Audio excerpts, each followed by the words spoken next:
Welcome back everyone, welcome to civil services study. Next test लगाते हैं UPSC civil services prelims के लिए, test number 478 और focus करेंगे इकोनॉमिक्स के प्रश्नों पर। तो चलिए स्टार्ट करते हैं। आज डेट हो गई है 30 जुलाई 2020। तो क्वेश्चन नंबर 1 पर आ जाइए। कॉमर्शियल बैंक से रिलेटेड कुछ स्टेटमेंट है यहाँ पर वाणिज्यिक बैंक के बारे में। वाणिज्यिक बैंक ऋण देने के अलावा मुद्रा विनिमय एवं बचत की सुविधाएं भी प्रदान करती हैं और बैंक अधिकतर उत्पादन कार्यों के लिए अनुमोदित जमानत पर ही ऋण देते हैं। बैंक ऋण की राशि कभी भी नगद रूप में नहीं दी जाती। बताइए कौन सा करेक्ट है इसमें? ऋण की बात हो रही है। बिल्कुल ये करेक्ट है, तीनों के तीनों स्टेटमेंट। इसका आंसर हो जाएगा ऑप्शन नंबर डी 1 2 3।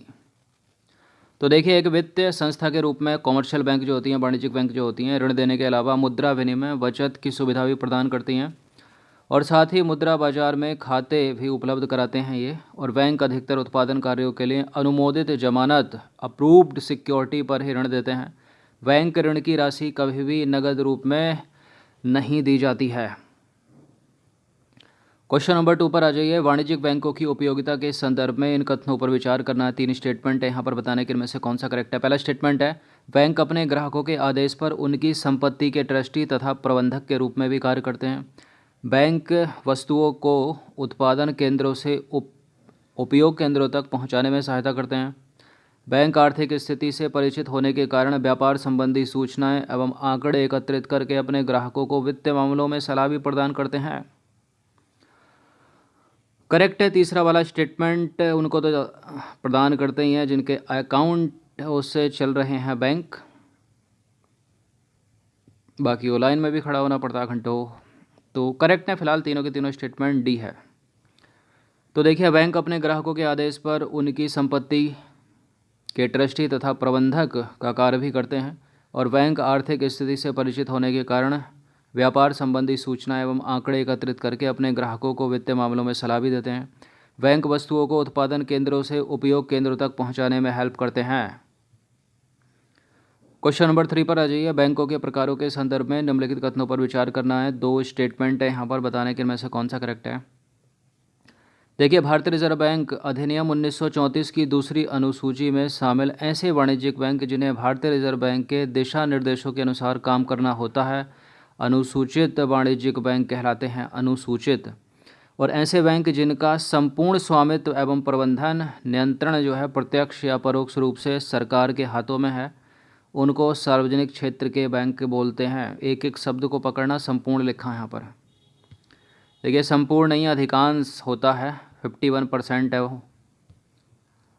तो क्या हो गया इसका आंसर? केवल एक हो जाएगा, दूसरा गलत है। पहला वाला तो करेक्ट है ना, ये वाला, ये गलत है।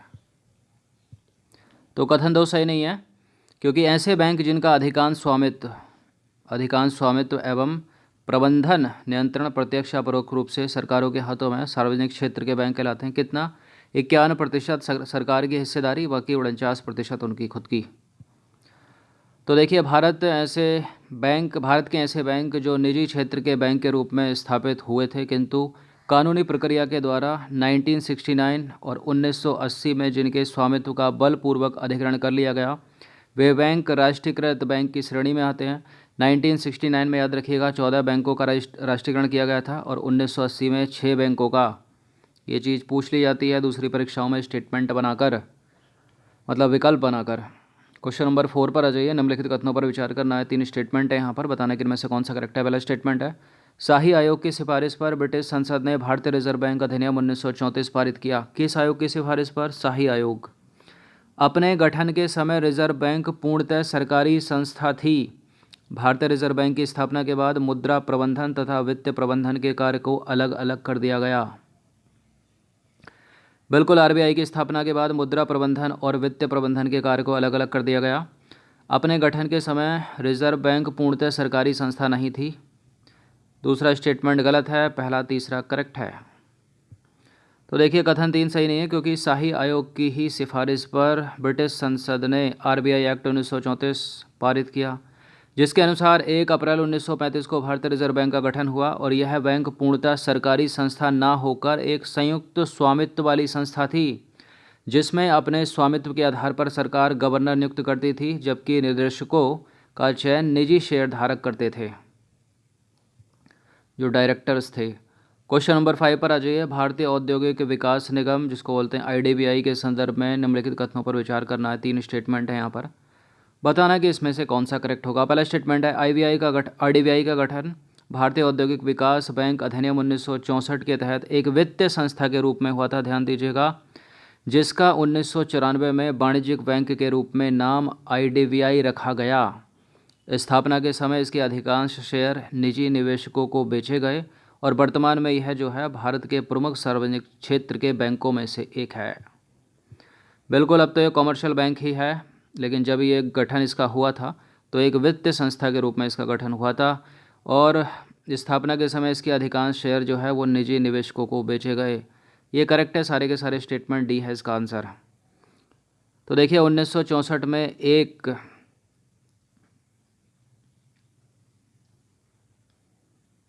देखिए यहाँ प्रिंटिंग कुछ छूट गया है, वो है वित्तीय संस्था।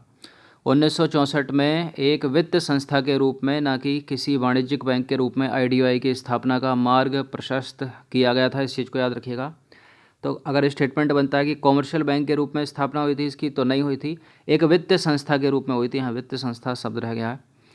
1994 में इस वाणिज्यिक बैंक की स्थापना की पहल करके इसका नाम जो है IDBI कर दिया गया। स्थापना के समय इसके अधिकांश शेयर जो है वो निजी निवेशकों को बेचे गए और IDBI का मुख्यालय मुंबई में है और स्थापना के समय इसके अधिकांश शेयर निजी निवेशकों को बेचे गए, अतः इसे निजी क्षेत्र के बैंक की सूची में वर्गीकृत किया गया। क्वेश्चन नंबर 6 पर आ जाइए। राष्ट्रीय कृषि तथा ग्रामीण विकास बैंक, जिसको बोलते हैं नाबार्ड, के संदर्भ में विचार करना है। देखिए नाबार्ड देश में कृषि एवं ग्रामीण विकास हेतु वित्त उपलब्ध कराने वाली शीर्ष संस्था है।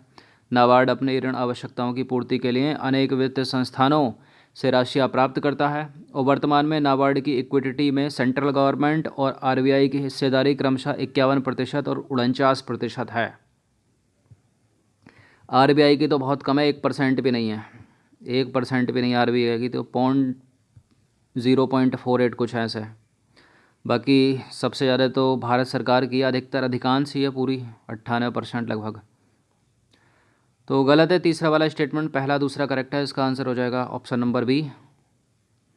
तो देखिए वर्तमान में नाबार्ड की इक्विटी में केंद्र सरकार, सेंट्रल गवर्नमेंट यानी, और भारतीय रिजर्व बैंक की जो हिस्सेदारी है क्रमशः 99.60, बहुत है, तो सब कुछ इसी का है, सेंट्रल गवर्नमेंट का, और RBI की तो बहुत कम है, 0.40।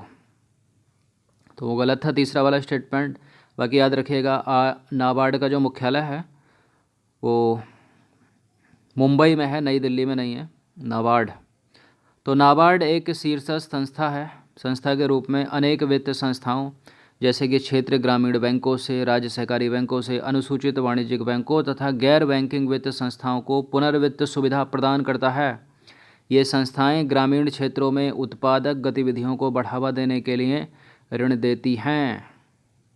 तो सरकार की कितनी हिस्सेदारी, 99.60%, और 1% से भी कम है भारतीय रिजर्व बैंक की। क्वेश्चन नंबर 7 पर आ जाइए। सिडबी से रिलेटेड कुछ स्टेटमेंट है यहाँ पर। भारतीय लघु उद्योग विकास बैंक, देखिए बेसिक है, इनको पता होना चाहिए सबके बारे में, इनको इसके ऊपर प्रश्न बनते ही रहते हैं। तो सिडबी छोटे स्तर के औद्योगिक इकाइयों की स्थापना, वित्त पोषण तथा विकास हेतु एक प्रमुख वित्तीय संस्थान है। दूसरे छोटे एग्जाम में जो है इसकी डेट ही पूछ लेते हैं कि कब स्थापित हुआ था। सिडबी की स्थापना अप्रैल 2000 में की गई थी। पहला करेक्ट है, दूसरा गलत है। 2000 में कहाँ की गई थी, ये 1990 में कर दी गई थी। तो दूसरा वाला गलत है, केवल एक सही हो जाएगा यहाँ पर। तो देखिए सिडबी की स्थापना छोटे स्तर की औद्योगिक इकाइयों के गठन, वित्त पोषण तथा विकास हेतु 1990 में की गई थी, अप्रैल 1990 में। सिडबी का मुख्यालय लखनऊ में है और सिडबी की स्थापना के बाद लघु उद्योग क्षेत्र के लिए जो काम IDBI करता था, अब वह इसे हस्तांतरित कर दिया गया सिडबी को। क्वेश्चन नंबर 8 पर आ जाइए। भारतीय महिला बैंक से रिलेटेड कुछ स्टेटमेंट है यहाँ पर। देखिए भारतीय महिला बैंक सार्वजनिक क्षेत्र का पहला बैंक है जिसके निदेशक मंडल की सभी सदस्य जो हैं वो महिलाएं हैं। यह बैंक केवल महिलाओं के लिए भी काम करता है। इस बैंक का मुख्यालय दिल्ली में है। बिल्कुल, भारतीय महिला बैंक जो है इसका मुख्यालय दिल्ली में है, ये तो सही है तीसरा वाला स्टेटमेंट। ये सार्वजनिक क्षेत्र का पहला बैंक है जिसके निदेशक मंडल की सभी सदस्य महिलाएं हैं। देखिए, प्राथमिकता तो ये महिलाओं को ही देता है, लेकिन पुरुष भी इसमें धन जमा कर सकते हैं। गलत है दूसरा वाला स्टेटमेंट, इसको कर दीजिए एलिमिनेट। इसका आंसर हो जाएगा 1 और 3। तो भारतीय महिला बैंक भारत का पहला जबकि विश्व का तीसरा बैंक है। पहला और दूसरा बैंक पाकिस्तान में, पहला पाकिस्तान में और दूसरा स्थापित किया गया था तंजानिया में। सॉरी, पहला तो इंडिया गई है ना। भारतीय महिला बैंक भारत का पहला बैंक है, और जो दूसरा तीसरा है विश्व का तीसरा, अच्छा हाँ सही है, भारत का पहला है जबकि विश्व का तीसरा है। विश्व स्तर पर देखा जाए तो विश्व का पहला पाकिस्तान ठीक है हाँ, और क्रमशः दूसरा तंजानिया सही है। आगे देखते हैं। देखिए, इस बैंक की सभी सदस्य जो हैं, जो कर्मचारी हैं, वो महिलाएं हैं, और इस बैंक से महिलाओं को अपने मनपसंद घरेलू कामों के साथ साथ छोटे मोटे कारोबार के लिए कर्ज मिलेगा, और इस बैंक का जो मुख्यालय है वो दिल्ली में स्थित है। बैंक जो है ये भारतीय महिला बैंक प्राथमिक तौर पर महिलाओं के लिए काम करने की प्राथमिकता देता है, लेकिन पुरुष भी इसमें जो है धन को जमा कर सकते हैं। क्वेश्चन नंबर 9 पर आ जाइए। निम्नलिखित कथनों पर विचार करना है। 3 स्टेटमेंट है, यहाँ पर बताना है कि इनमें से कौन सा करेक्ट है। पहला स्टेटमेंट है, वाणिज्यिक बैंकों का गठन संसद द्वारा पारित अधिनियम द्वारा होता है। सहकारी बैंकों की स्थापना अलग अलग राज्यों द्वारा बनाई गई सहकारी समिति अधिनियम द्वारा होती है। ओरिएंटल बैंक ऑफ कॉमर्स और यूनाइटेड बैंक ऑफ कॉमर्स के पंजाब नेशनल बैंक में मर्ज हो जाने के बाद पीएनबी अब वाणिज्यिक बैंक नहीं रहा। देखिए, अभी हाल ही में सबको पता होगा, ओरिएंटल बैंक ऑफ कॉमर्स और यूनाइटेड बैंक ऑफ इंडिया जो है पीएनबी में मर्ज हो गए तीनों आपस में। तो उसके बाद से वाणिज्यिक बैंक नहीं रहा। क्या बकवास है, कॉमर्शियल बैंक है बीबीयू। गलत है तीसरा वाला स्टेटमेंट। तो 3 को एलिमिनेट कर दीजिए, बिल्कुल आंसर मिल जाएगा, केवल 1 और 2 सही हो जाएगा। तो देखिए, वाणिज्यिक बैंक का गठन संसद द्वारा पारित अधिनियम द्वारा होता है, जबकि सहकारी बैंकों की स्थापना अलग अलग राज्यों द्वारा बनाई गई सहकारी समिति अधिनियम द्वारा होती है। ये अंतर हो गया इनमें। सभी वाणिज्यिक बैंक आरबीआई से पुनर्वित्त की सुविधा ले सकते हैं, जबकि सहकारी ढांचे के अंतर्गत केवल राज्य सहकारी बैंकों को ही भारतीय रिजर्व बैंक के पास पहुंच का अधिकार प्राप्त होता है। ये अंतर हो गया एक तरह से। क्वेश्चन नंबर 10 पर आ जाइए। जब मुद्रास्फीति की दर और बेरोजगारी दर दोनों ही ऊंचे रहते हैं तो उस स्थिति को क्या कहते हैं? स्टैगफ्लेशन, वित्तीय आपात, डिफ्लेशन या संरचनात्मक बेरोजगारी? देखिए, जब मुद्रास्फीति और बेरोजगारी दर दोनों ही ऊंचे रहते हैं तो ऐसी स्थिति को बोलते हैं मुद्रा जनित मंदी, और इंग्लिश में बोलेंगे इसको स्टैगफ्लेशन। Option number A. तो अंग्रेजी शब्द स्टैगफ्लेशन उस स्थिति को दर्शाता है जब मुद्रास्फीति की दर और बेरोजगारी दर दोनों ही ऊंचे रहते हैं। यह एक देश के लिए आर्थिक रूप से एक मुश्किल स्थिति होती है, चूँकि इस समय दोनों ही मुद्रास्फीति और आर्थिक अस्थिरता की जो समस्या है वो एक साथ उत्पन्न होती है, और कोई भी व्यापक आर्थिक नीति एक ही समय में इन समस्याओं पर एक साथ ध्यान केंद्रित नहीं कर सकती। तो ऐसी समस्या को क्या बोलेंगे? ऐसी स्थिति को बोलते हैं स्टैगफ्लेशन। हिंदी में बोलते हैं इसको मुद्रा जनित मंदी। ये पूछा गया प्रश्न है, बहुत बार पूछा एग्जाम में, याद रखिएगा इसको। तो ये 10 प्रश्न थे इंपॉर्टेंट इकोनॉमिक्स के। अच्छे से इसका रिवीजन करते रहिए। हर सब्जेक्ट को साथ साथ लेकर चलना आवश्यक है। धन्यवाद।